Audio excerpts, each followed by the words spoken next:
তো ৰাইজসকল গম পাই কিশোৰ দাস এজন জনপ্ৰিয় এক্টৰ অসমৰ তেখেত বহুত দিনৰ পৰা বেমাৰত ভুগি আছিল আৰু হঠাৎ মই খবৰ পালোঁ যে তেখেত আমাৰ মাজত নাই।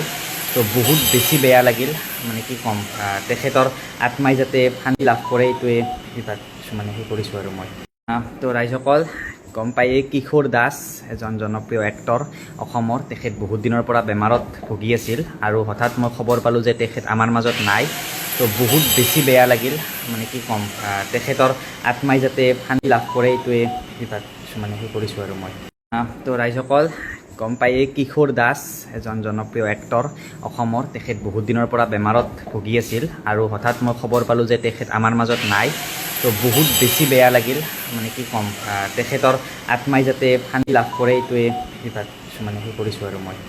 তো ৰাইজসকল গম পাই কিশোৰ দাস এজন জনপ্ৰিয় এক্টৰ অসমৰ তেখেত বহুত দিনৰ পৰা বেমাৰত ভুগি আছিল